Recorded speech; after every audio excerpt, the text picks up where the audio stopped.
good evening. I'm Melisa Idris. And I'm Sharaad Kutan. And I am Ibrahim Sani. Welcome to Consider This, the show where we want you to consider and then reconsider the news, not just of the day, but also of the year and also of the decade. Now, we're going to kick off the show with some good news, a hopeful piece, I guess, to say.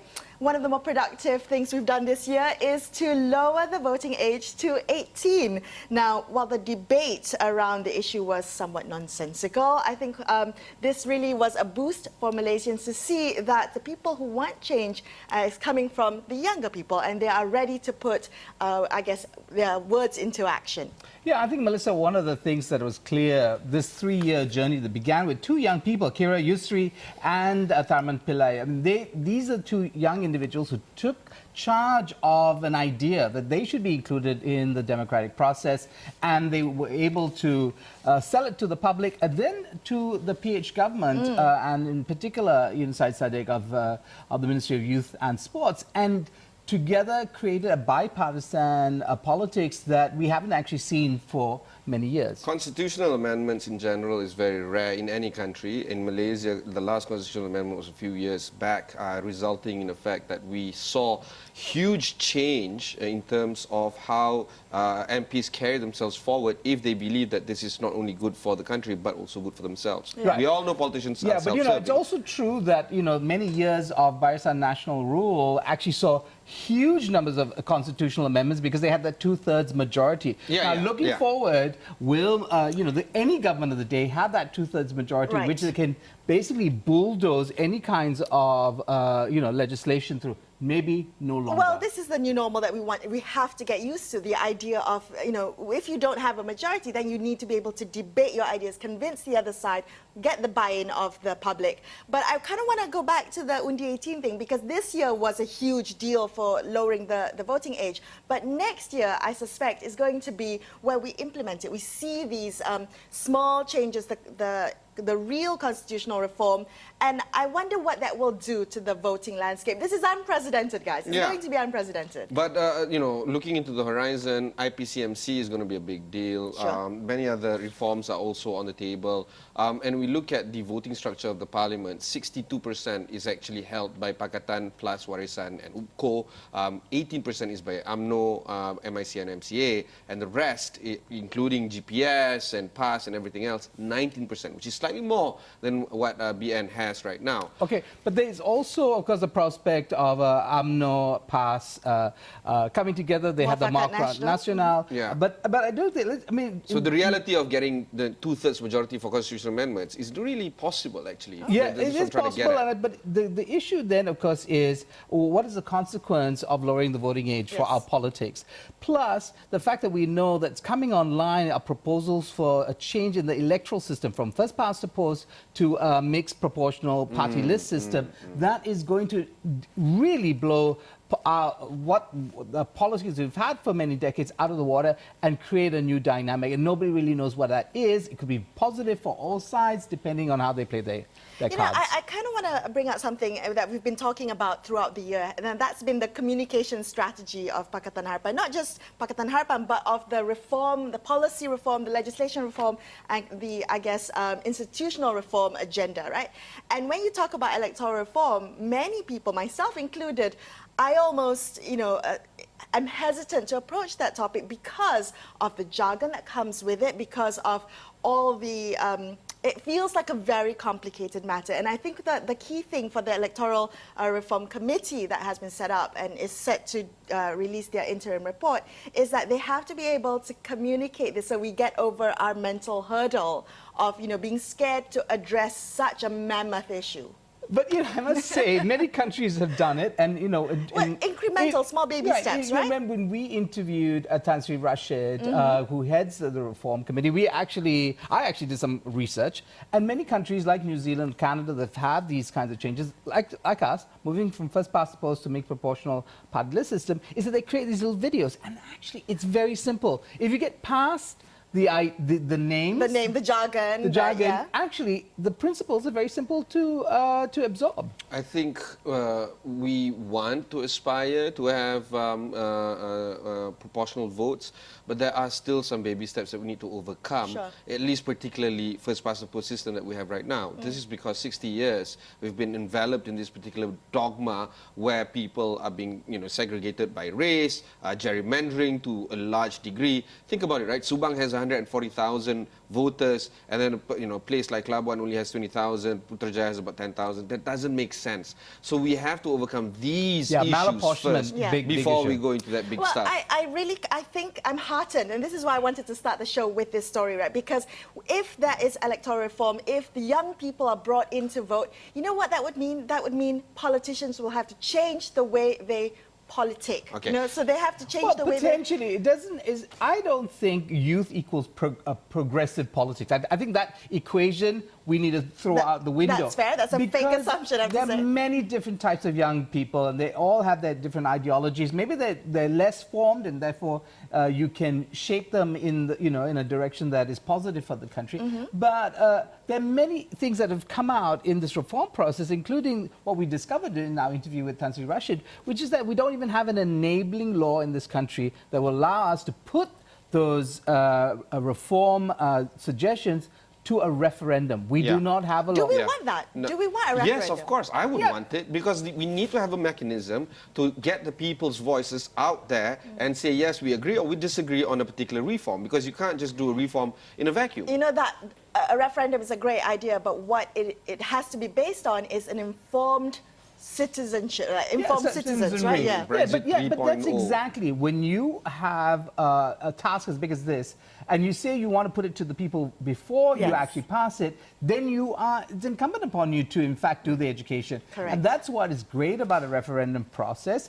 Doesn't look likely because, again, we don't have the enabling laws. Sorry, we just want to look at the numbers. We have about 13 registered voters right now. With this new law in place, we're looking at 5 new voters coming into... 5 million? 5 million new More. voters coming to the process from now until 2023, which is the Wow. expected GE. So we're looking at 18 million Malaysians going to be able to vote if they so choose to. For the first time, right? For the first time.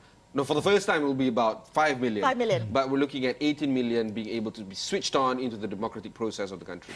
Amazing. So that's something to look forward to. But after this on the show, we're going to be taking a closer look at the many milestone anniversaries that we marked in 2019. Make sure you stay tuned to consider this. We'll be right back.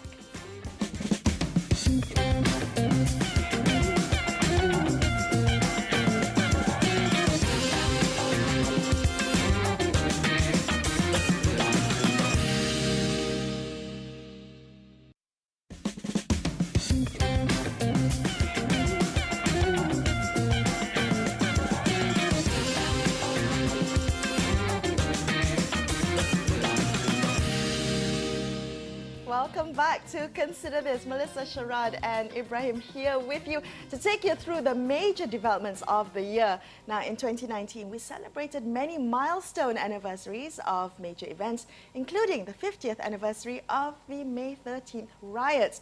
But public discourse around May 13th and attempts to engage with this moment in history were largely muted as this national trauma that is considered one that is best buried and forgotten. Do you guys agree with that? Well, it seems to me that, in fact, it's a trauma that can be deployed for political purpose, and we saw that very recently with the use by GAMES, a young student group, that used this as a threat against the Dongjong. And I thought what is interesting is that in this country, there's this feeling that that there's a selectivity when it comes to the use of the national trauma, and that people who use it as a threat to violence often are not held to account. And that, I think, is still very troubling. One thing that we have to look at is Malaysia in 1969 is extremely different from Malaysia in 2019. GDP was about $3,000 per person per capita at that point in time. Today we're looking at 40,000. Malaysia was going through 70% rural deployment, or rural. Malaysia was 70% of Malaysians live in rural areas. Now 30% live in rural areas. While Malaysia has changed economically, I don't know whether we have changed socio-economically. The fabric, you mean? Like, race relations are still similar to that of 1969, you Yes, think? yes. So that points to the fact that if I were to use past data to extrapolate into future data, Malaysia will be more developed, Malaysia will be richer, Malaysia will be more technologically enabled, but we're going to be stuck with race issues, with religion issues, with conservative, and then whoever that is labeled as liberal, but Ibrahim, that's big. Is the problem really the general population, us on the ground, our relationships with each other, our neighbors, and so on and so forth, or is the problem politicians? I mean, it looks like politicians are the ones who are using it, not necessarily the people on the ground. And the question is, you know, whether May 13th in 1969 was a political move by certain factions of the political elite then in order to create a situation, a context in which they could actually re-engineer the state. Because we know May 13th was followed by, well, what came before May 13 was the general election. What came after May 13 was, in fact, the National Operations Council and the suspension of democracy. And Malaysia was irrevocably redesigned, re-engineered after that point. So we only know what happened afterwards. And coming back to your point, Sharaad, I don't know whether we will ever know, because at the moment we still haven't been able to have an open conversation about it, one that is, you know, is backed by facts, that's publicly available facts. And I have to say, I mean, Malaysia Kini did a wonderful piece to mark this anniversary, the 50th anniversary. And the comments coming out of it, you know, so they did a survey and an overwhelming majority wanted to understand this tragedy better. But there were also many, on the other hand, who say that it's best buried and forgotten, who say that what good can it do revisiting this national trauma at this point in time, because who will be held accountable? Well, okay, Ibrahim, you have a teenage daughter, right? And Hannah Alkaf has written a novel for young adults called Weight of the Sky, where she tackles the May 13th issue. Is that something that you would like your daughter to read? Hannah Alkaf is an author that my daughter likes, because my daughter's name is also Hannah. Of course, I would like to my daughter to read that, right? Because there is no such thing as censorship in literature. If you can't, who are we to say that other people can read some stuff and can't read other stuff? That form of censorship has to be thrown out of the window. But the idea here is that you have to actually learn from that kind of writings, learn that kind of ideology. Because in the history textbooks, it's only mentioned 4 times, and it's not even explained what it is. In fact, the May 13th incident is only mentioned in the most broad terms. 4 times in the Form 5 history textbook. So what is interesting about Hannah Alkaf, I think she's probably one of those few individuals in Malaysia, I mean, along with perhaps others, who has the courage to look squarely at this issue and try to create a meaning around this trauma. And I think for that, I think she's much better than many of our politicians who are either silent on the issue or worse still, use it for political purposes in a very negative sense, not in a positive sense. You know, let's look at the reality here. 70% of Malaysia, is still Malay. And when you have 7% of the voting population being from that particular... Well, Malay or Bumiputra and Bumiputra. Yeah, all right. The problem here is that you will have politicians who pander towards the extremists of this particular group or this particular cohort. You will have the liberal aspect of the spectrum, you have the conservative spectrum, but at the end of the day, you're going to have a certain number of politicians continue to pander towards the risk or reward of this particular cohort. How will we move forward if half of that population, let's say 35% of the population, is having that very negative view? Okay, right? let's put it this way, right? Majoritarianism is not a uniquely Malaysian phenomenon. It's around everywhere. Yeah. Exactly. Politicians like Narendra Modi in India play to a majority, and they try to consolidate a majority by creating other groups that they see as threatening or undermining their essential culture, whatever it is. It's a template. It's used around the world. How do we get over that? I think we have strong institutions. We need to show our bureaucracy is professional, our police are professional. They don't show a favor, and they don't favor one group or the other. Now, this is actually harder to achieve than one might think. And when the police rallied against that other bogey, communism, 1,000 police officers, led the former IGP, rallied against this so-called threat of reviving the Communist Party, a laughable claim. But what's interesting is the background to that is the demand that they reform. And so they use that. And I think that was also one of the shocking moments of 2019. So coming back to IPCMC, isn't it? So that was actually perhaps the root reason of why there was that protest. Now, I kind of want to, again, echo what I said a bit earlier about education when we talked about electoral reform. This has to do with education, but our historical education. Sometimes this historical amnesia that is adopted by our education system, by our politicians, and, you know, then by society, has done us no good at all because we haven't been able to kind of confront the demons of our past. So who's lobbying for this, right? Who's lobbying for or against changing our our history books? Because for the IPCMC, I can imagine all the policemen out there and policewomen out there are actually lobbying their MPs. What constituency in Malaysia doesn't have a police station? You know, even here in Lembah Pantai, we have Bukit Aman being a very substantial voter, Voter segment base, yeah. of Lembah Pantai, right? Well, yeah, but actually the larger population is much larger, much bigger. The other important thing for politicians to remember is that, you know, the country, if it's going to become democratic, needs to have its institutions accountable. And that's all the IPCMC... How do we make sure that the institutions are accountable? Well, that's how you create agencies or oversight bodies like the IPCMC. And the argument, of course, we're here is that it's postponed for a while. They're going to do more stakeholder engagement. The question is, when do you exhaust the stakeholder engagement and when do you move decisively because you know that this is good for democracy? And this government is a government of the transition. It must take we tough still have people, measures. right? We still have, my father, you know, still uses that, oh, you know, when I was, where was I, May 13th, 1969? Yeah, exactly. I was a young guy, I was just commissioned in the military, I went to, Kampung Baru. We still have that. And the way my father tells me the stories, I hate to put that aluminum tinfoil hat, but the conspiracy. There has to be some conspiracy, right? Because the way my father tells me, it's very different from what I read you're not isolated because in the papers. Because we haven't had this discourse as a country, what happens is we were having it inherited memories from parents, one-sided views perhaps, whispered conversations, not openly discussed with facts and figures and real historical facts. And I think that's been a big problem for us. And I think we really need to kind of sit down with this. It's been 50 years. If anything, history has shown us, truth will come out eventually. All right, we're going to come back and continue this conversation right here on Consider This. Don't go anywhere.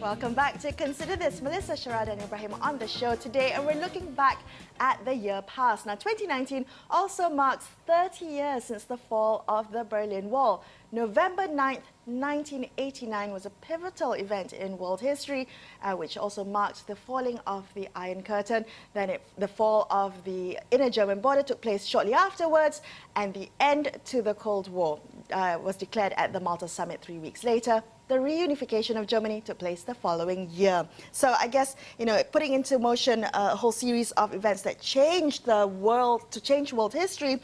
Sharaad, what did this milestone anniversary mean for you? I think with everything, Melissa, when you look at history, history is a great way to learn about how human societies progress or change. Now, that was a dramatic moment, but the pains of that moment were felt for decades. In fact, it continues today, and I think a lot of the politics of Germany today often kind of can be mapped onto the old map of Germany, of the divided Germany, so the East Germans and their politics and so on and so forth. And I think we need to learn in Malaysia that reform and the reform agenda is a long process, that many of the dynamics that have been set over the last 6 decades are not going to be overturned in a year and a half, never mind one electoral cycle. We are an impatient lot, aren't we? We are, and I think a lot of us haven't taken the time to understand this electoral process. We've tried to do it on our show, on my show, Let's Talk, where we've interviewed people about the reform agenda and how it will proceed and what the challenges are. I mean, Ibrahim, The reform takes place over a period of time. Even in Germany, there's still some issues with neo-Nazi and many others, right? While many of the Germans today, want to forget about the whole Nazi episode of the 1940s, 1930s, many aspects of Germany still has or harbor that kind of ambition.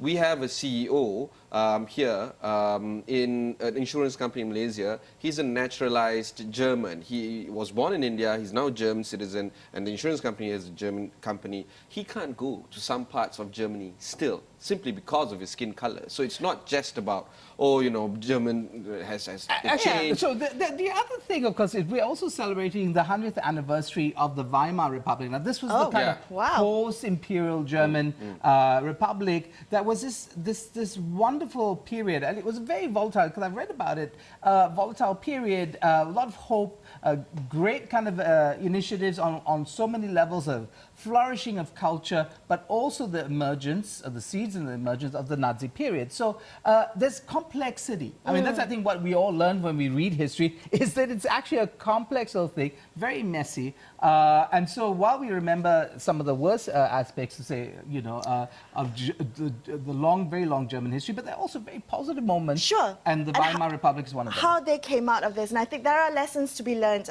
here in Malaysia as well, looking at Germany. But I also want to take a quick look at another milestone anniversary. 50 years ago, on July 20th, 1969, humanity set foot on the surface of another world for the first time.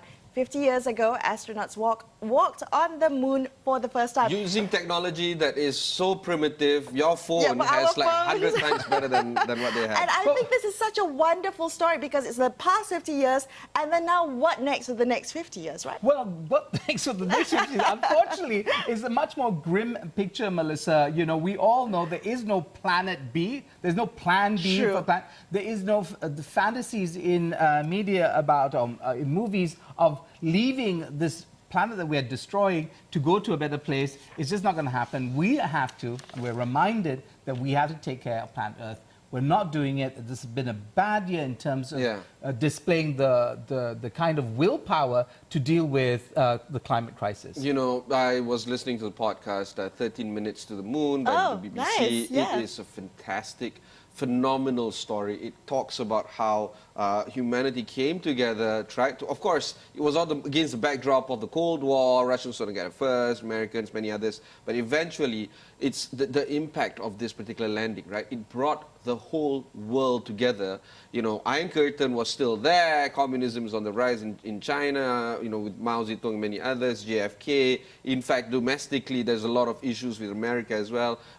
This part of the world, we are still grappled with communism in this country at that particular time. And yet, we came together as one, as humankind, and celebrated and rejoiced this, including the Chinese and the Russians and the many others that were, politically opposed to what America is trying to do. And I think that's great, right? Having this kind of unifying force, the idea that let's rally together and see what humankind can bring, as opposed to being, demarcated into race and religion. We're divided. I think this is the story of Malaysia, right? We're a house divided at a time when we actually had to get together and to deal with many issues, both local and global. I mean, there are many things that we are not in control of. We expect the government to solve all our problems, it seems, including the economy, which is, of course, another issue. It's a huge topic to be discussed in terms of what's happened to the economy and whether the current government has a real sense of direction. We've had all kinds of weird revisits. We had a third national car project that nobody seems to think is a great idea. It's going to cost us 850 million, apparently. Some people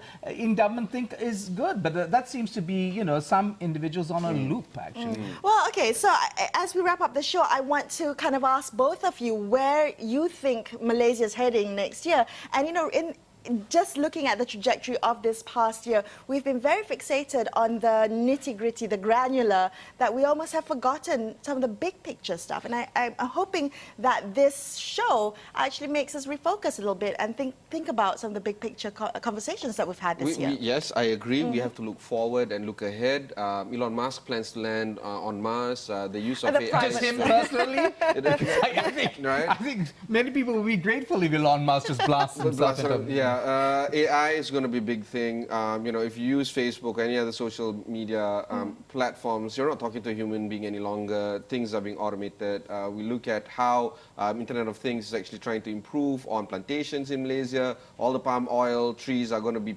fitted with some 5G device. These are going to be big things that we need to get ourselves equipped, And I think if we think that today's problems, economy, grappling about the nitty-gritty issue and stuff.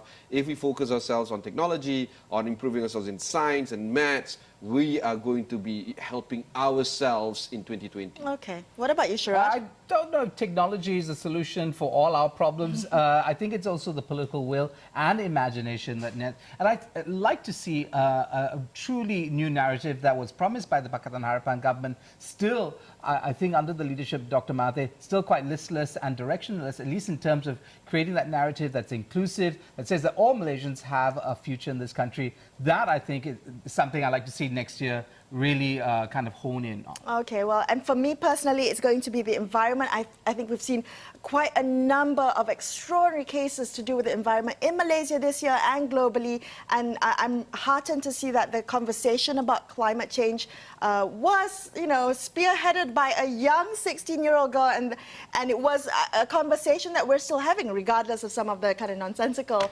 debate that goes around Greta Thunberg. But I still think it's wonderful that it's part of the conversation that we are having this year. I'm hoping that this conversation will continue next year, and that the Malaysian government will have a kind of a show of will that they are willing to. This is a bipartisan, non-partisan issue, and one that we can all get behind, I think, for a better planet. All right, guys, that's the end of the show. We're going to come back tomorrow and take a look at what to expect for 2020. I'm Melisa Idris, with me, Sharaad Kuttin and Ibrahim Sani, signing off. Happy New Year.